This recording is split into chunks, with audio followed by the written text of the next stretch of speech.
kung kanina isang pastry chef ang nakakwentuhan natin. Well, this time mga abay, isang engineer naman na gwapong-gwapo ang kasama ko ngayon dito, si Engineer Loreto Carasi, Supervising Science Research Specialist po ng P-Shirt. Good morning! Good morning po, Abay. Oo. Kamusta ka na? At Abay Loreto, Loreto ba talagang palayaw mo, bay? Ang tawag po nila sa akin is, para gumanda naman is Lorets. Lorets! Talaga naman, oo. Ano siya? Bagets na bagets. Okay. Taga saan ba ang bayan ni Abay Lorets? Ako po ay taga Ilocos, Ilocosur, Narvacan. Sa Narvacan. Oo. Di ba dyan sa Ilocos masarap yung cornic, yung bagnet? Diyan ba yun? Diyan ba yun? Opo. Oo, no? Oo. So, Pero hindi lang po yun eh. Ano pa? Hindi lang po pagkain na masarap sa Ilocos.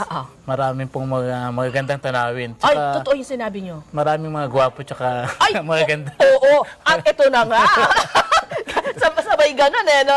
Oo, ayan. At matatalino. Teka muna, pag-usapan natin ngayon itong ating topic, fast charger to electric vehicles. Ito po yung CHARM, ano, yung Rapid Electric Vehicle Charging. Ano ba talaga ito? Fast charger sa mga electric vehicle like, for example, ay? Sa mga ginagamit po ito, Abay Julie, sa mga electric vehicles, pwede itong gamitin sa e-trike. Oo, sa tama. mga e-jeep, e-bus, e-cars. Oo. Pero siguro, nakuha po natin to kasi sa ibang bansa. Meron tinatawag na CHAdeMO. CHAdeMO? Oo, ito yung trade name ng fast charging. Okay. Na tinatawag nila na you can charge in minutes. So sa atin naman, nilocalize natin para humawig konti. So, ginawa natin CHARM. So, charging in minutes. So, yung CHAdeMO kasi parang charge the move. Sa hapon kasi, meron silang sinasabi nila na Ocha, Isaga, Desuka, let's have a tea while charging. Okay. So, ano daw?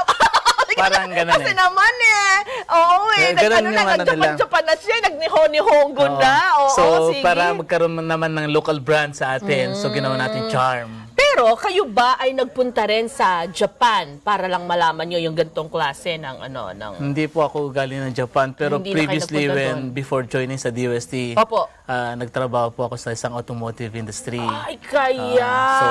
Naging engaged po ako sa automotive At ito po ay ginagamit na natin ngayon?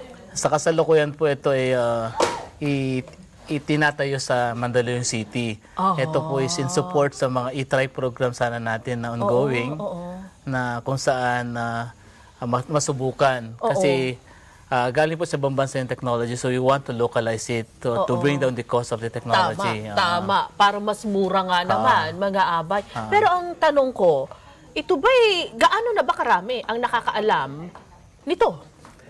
So wala pa ganong kasi yung awareness. Yung awareness kasi hindi pa po ongoing pa yung project natin. So siguro after na ma-complete yung project at matayo na po dun sa Mandaluyong. So doon po natin siguro magkaroon ng laganap na informasyon para malaman ng iba na meron tayong na-develop locally na charging system na sinasawag natin fast charging system.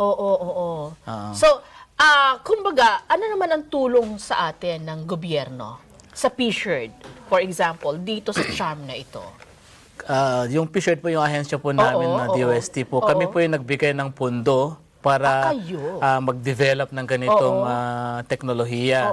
Kapartner po namin dito yung UP-EEE na sila po yung actually ng research arm natin. Sila yung nag-develop.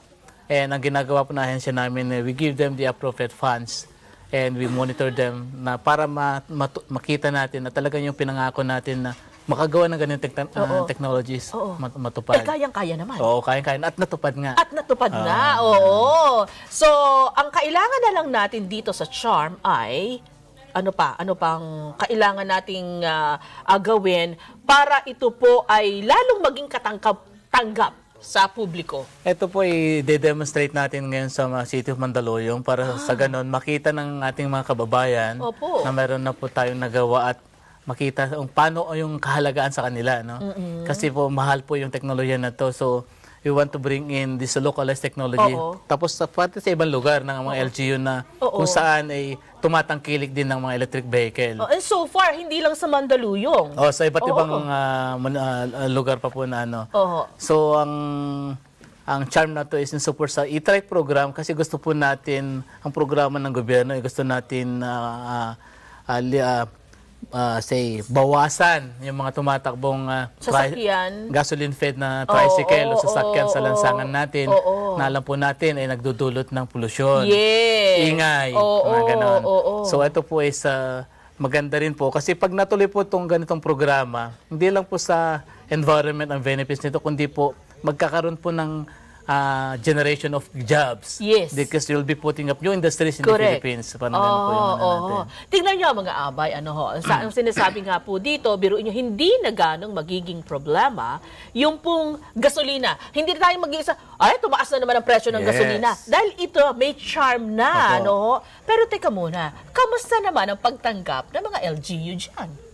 Itong charm na to is hindi pa namin ipinopromote gaano sa Oo. LGU. So yung unang partner lang po namin dito is yung Sito Mandaluyong. City of Mandaluyong pa lang. nag-iisa lang po nito. Oo. So kung makikita po natin, kasi ito po yung isang problema at dilema ng mga e-trike owners. Oo. Kasi matagal mag-charge, lalo kung ako yung nagmamaneho ng tricycle. Oo. Kung if you're using yung conventional charging system sa outlet, Oo. overnight charging or takes about 6 hours matagal. Oo. Kung ako nagmamaneho, hindi ako kikita. Biruin diba? mo, Mga 6 ganon. hours bago Oo, ngayon, oo. sabi nga nila, isang kape, tapos na yung charging mo. Hindi nga, Mga ilang ganon. minuto yun? 30 minutes at least, Talaga? yes. Yung 6 hours, magiging 30 minutes or na overnight, lang. magiging 30 minutes.